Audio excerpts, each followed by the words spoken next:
The Lord be with you. And with your spirit. A reading from the Holy Gospel according to Saint Luke. Glory to you, O Lord.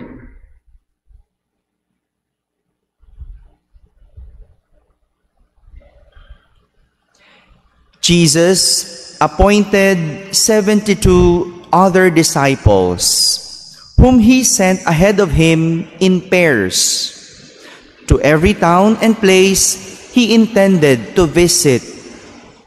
He said to them, "The harvest is abundant, but the laborers are few.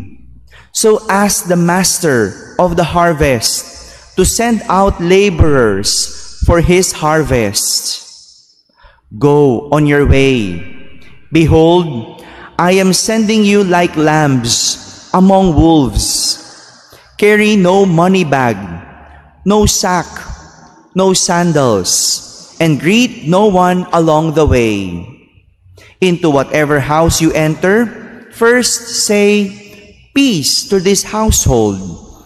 If a peaceful person lives there, your peace will rest on him. But if not, it will return to you.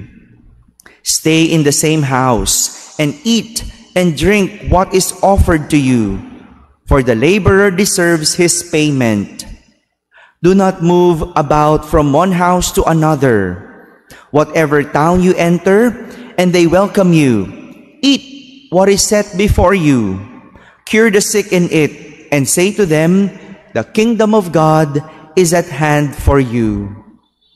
Whatever town you enter, and they do not receive you, go out into the streets and say, 'The dust of your town that clings to our feet, even that we shake off against you.' Yet know this, the kingdom of God is at hand.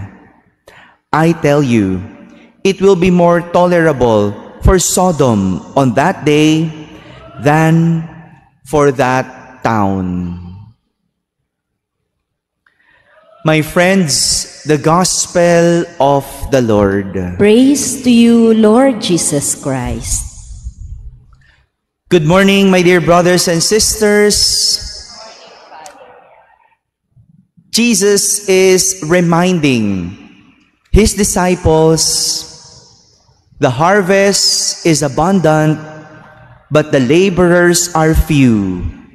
So ask the master of the harvest to send out laborers for his harvest. Sagana ang aanihin, ngunit kakaunti ang mga manggagawa. Kaya idalangin ninyo sa may-ari na magpadala siya ng manggagawa sa kanyang bukirin. This is how Jesus described the mission of his disciples as he sends them by pairs. Saganang aanihin, so many work. But despite the workload that they have to do, Jesus did not allow them to bring anything. Hindi ba, kapag malaki o madami ang trabaho, madami din ang kailangang gamit para sa pagtatrabaho? Magtataka ka, no? Kung walang gamit at malaking trabaho, tila imposibleng matapos ang trabaho. Malaking bahay ang gagawin, maraming trabahador, maraming gamit din ang kailangan. Pero kung minsan din, dahil madami masyadong gamit, imbis na makatulong, nakakasagabal pa ito. Ibig sabihin lang po, sadyang may mga trabaho na wala kang kailangang dalhin. This is the reason why Jesus did not allow his disciples to bring anything in their missionary work. For he wanted them to learn that the success of their ministry was not to be found in human security, but in the power of His Word and the Word that are at work in them.